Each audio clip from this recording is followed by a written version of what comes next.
I'm Jeremy Cupp. I am the owner of LC Fabrications. LC Fabrications has been a business for 6 years now. The bikes were, one after the next, and that was costing me money, and I had to do something to fund my hobby, essentially. I started making a line of production parts at the machine shop where I work full-time, doing that nights and weekends.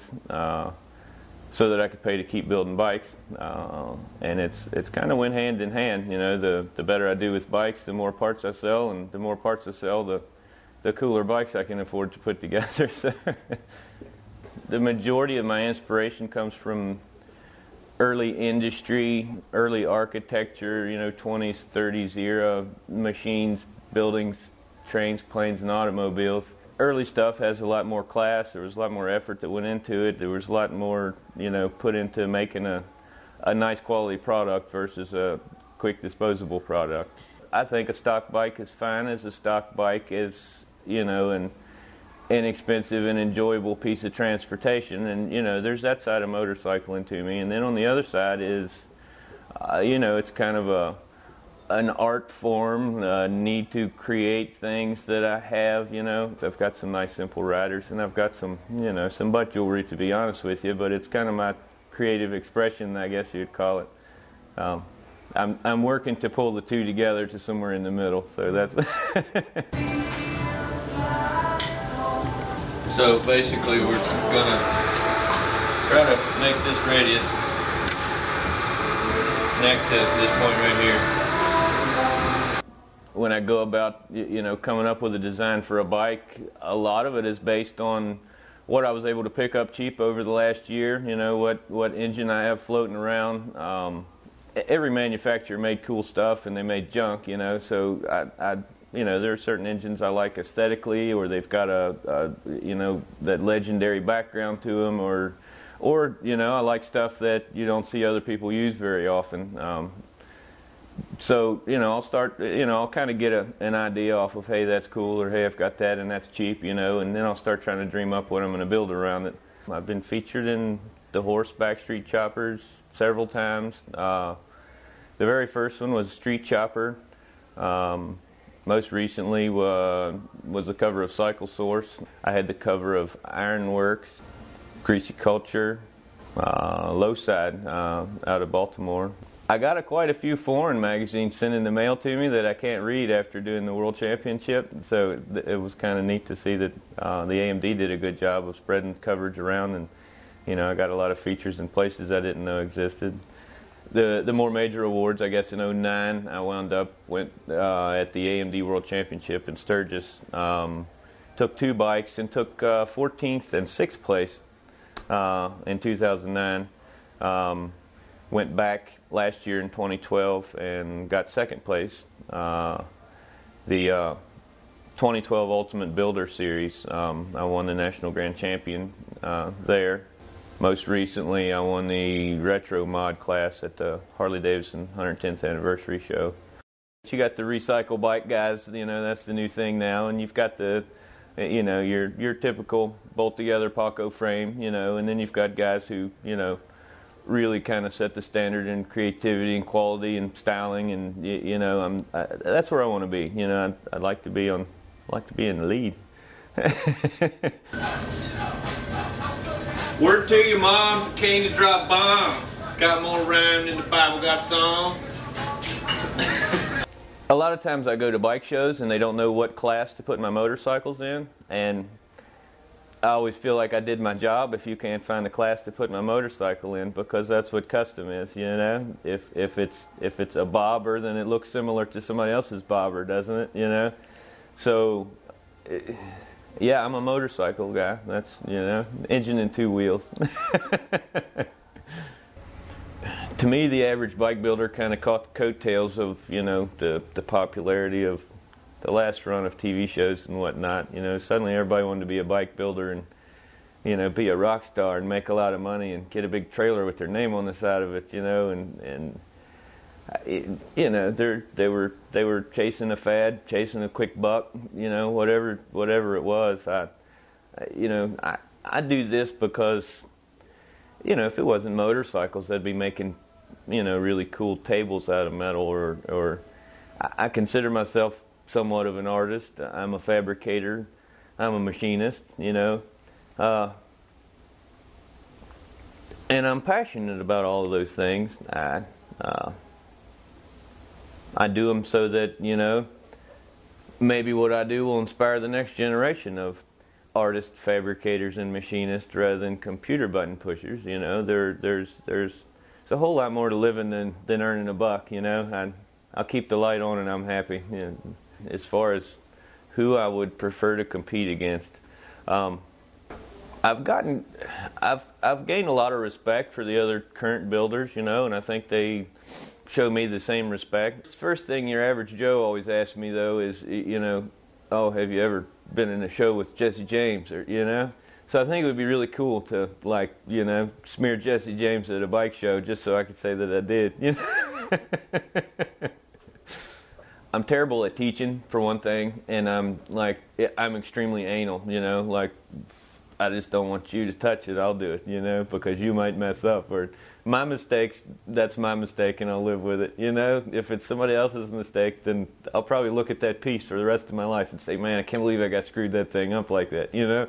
My motivation for winning, LC Fabrications has come, you know, a really long ways over the years, but I'm still on the dividing line between working my 40-hour job and giving this a full-time go. We'll make cool air boxes. This is going to be the birthplace of the cool air box. Can you feel it? I'm very competitive, you know. I like to say I'm not. I like to give the whole story on, you know, just always try your best and, you know, those kind of things. But in the end of the day, you know, there's winners and there's losers, and I'd rather be called a winner than a loser. The greatest bike builder in the world, that's what we all want, you know. So I don't know that I'm near there yet, but that's what I'm going for.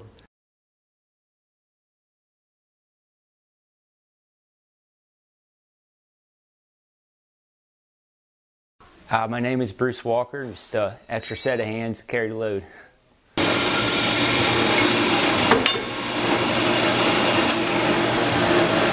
I, grew up trucking. I've been a heavy fabricator, mechanic. Just, like I said, been around mechanics my whole life. And, the thing that I always loved about motorcycles was you could see a little bit of the man in his ride, whether he was a leather worker or a carpenter, machinist, and people that worked and built their own bikes. That carried over to, into the bikes, and the lifestyle and the colorful people. Really just getting out there riding and having a good time is what motorcycling's about. I met Bruce not too long actually after building my first bike. I stopped at a gas station here in town, and this bunch of crazy looking chopper guys rolled in, with dreadlocks and big loud, flat black bikes, and I was like, man, those guys are cool, so I don't know, got to talking to them, turned out to be real good guys, and there's not a whole lot of people into what we're into, especially here in small town, so we stuck together pretty close, got to know each other over the years, and turns out really you meet a lot of people in your life, but not too many you'd call your brother in the end, but he's one of them, so. And that's the first thing I always look at. Either don't fit the tire at all or fit it perfectly. That's what you want to do, Right now, it like almost fits. It's like he almost got that right. Yeah.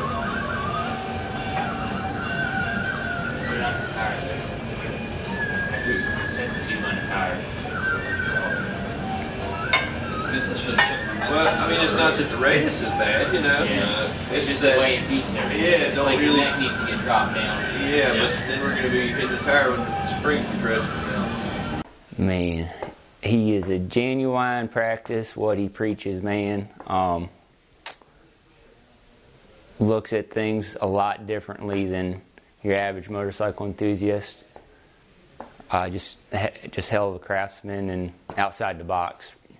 Bruce has gotten to be a good painter lately. I've been, we first started hanging around, I used to really give him a hard time about his paint, and he welds like Billy Lane. You know, it's like a bunch of pigeons flew over, and so, but, no, paint has come a long ways. He's doing really good. He's got a great eye for what's cool. Anything the man touches is cool. That's just how cool Bruce Walker is. Do a little bit about it. You move the front end forward a little. Move the front end forward, stretch it out a little bit. I mean, right now this is all kind of preliminary, what was looking right, you know? Yeah.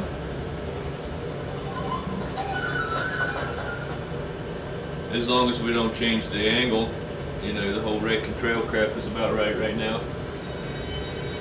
I wouldn't see, I mean, to push it forward, just gonna change it aesthetically a little bit. I mean, I just really hope to have a good experience, have a good time with my buddies, and hopefully give a helping hand.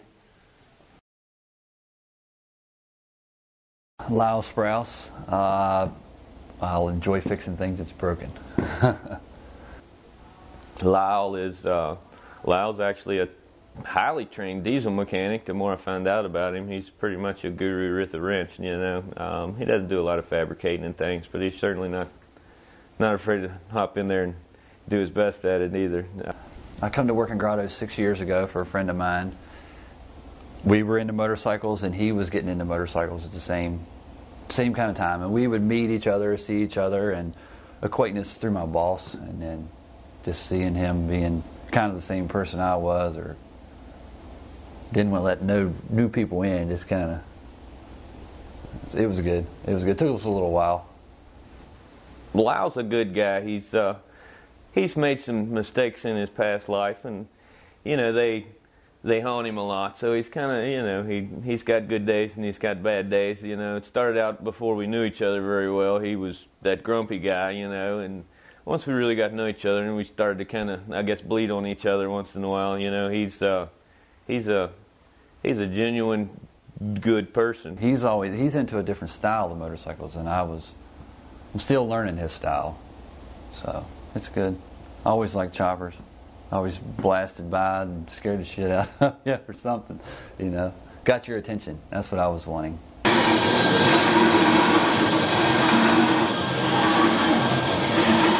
He pulls stuff out of a hat for me, and I think I'll be able to help him. If something gets broke, I can help him fix it or give him another way to look at it. Just another idea.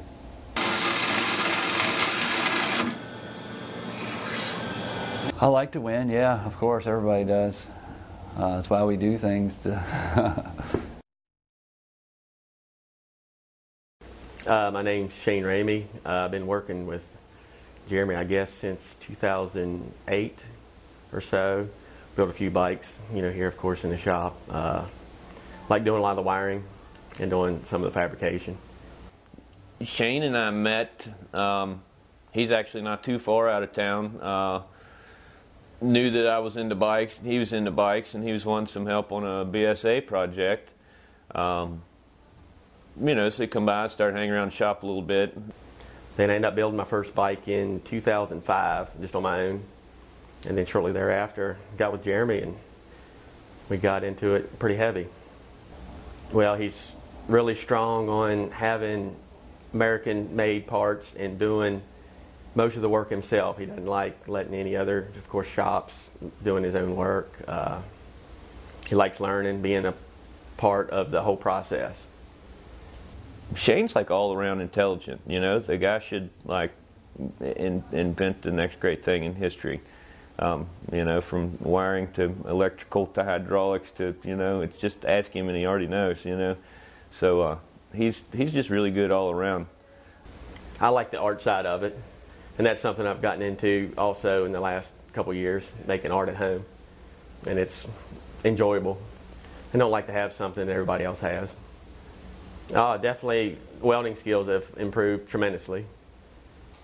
He's got a lot of weird quirks to him, you know. He can't get his hands wet, for example. A lot of really, you know, I don't know.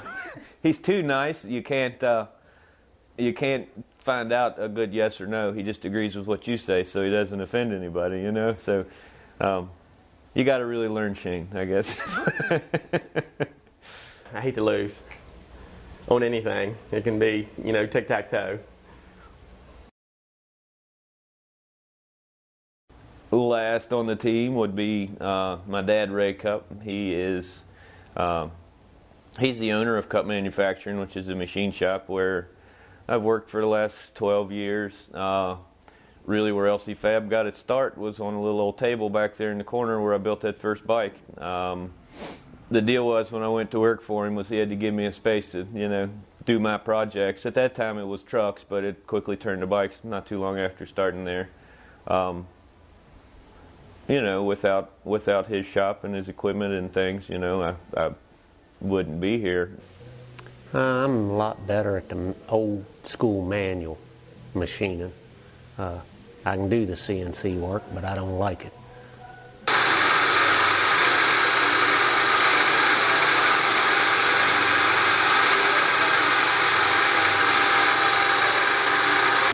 I'm highly competitive.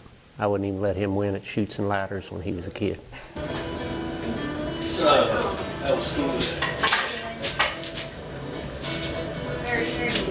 Very long.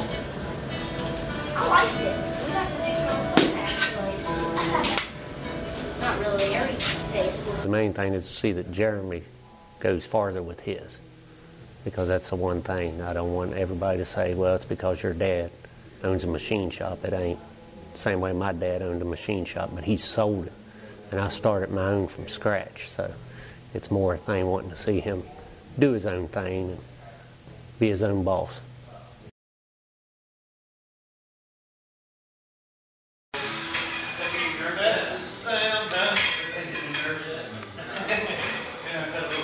This is the newest LCFab product. Plans to take this one to the World Championship in Germany. I'm not going to say 2014 because I really don't know at this time. Anyway, it's started with a Buell Blast. Back half the transmission stood the cylinder vertical, and I'm making a Ducati 750 SS rear cylinder head to it. Trying to make my own overhead cam engine basically out of the deal. No particular benefit other than because I can. I just like to, see if I can make stuff like that work.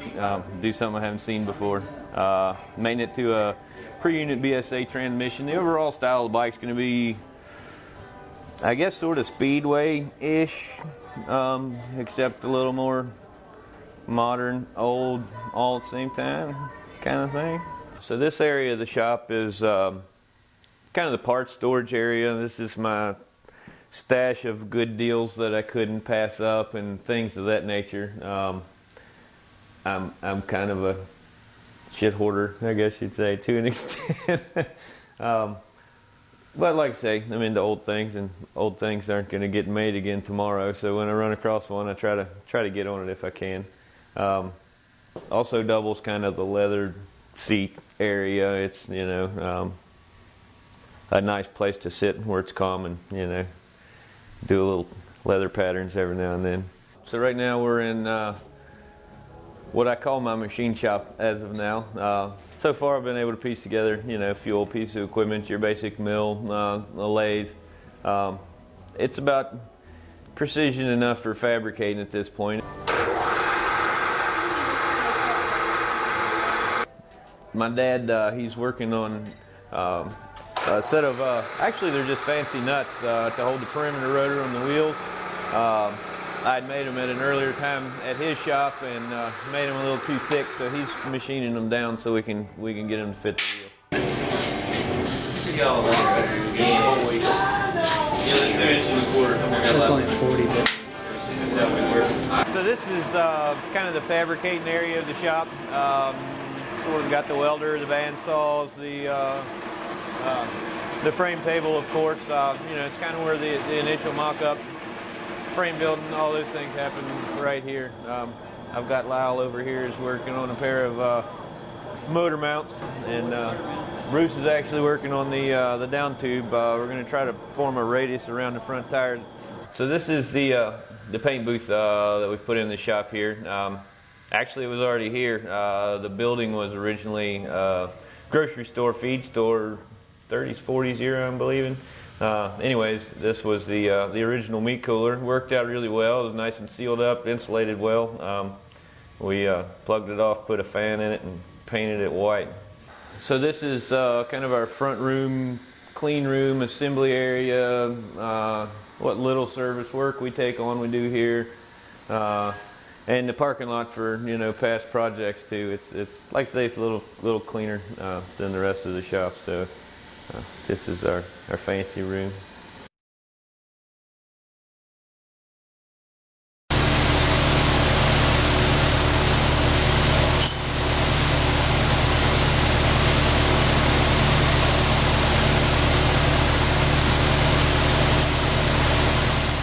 The more complex stuff, the engines and things, I'm still doing at the machine shop I work at full time, which is owned by my old man.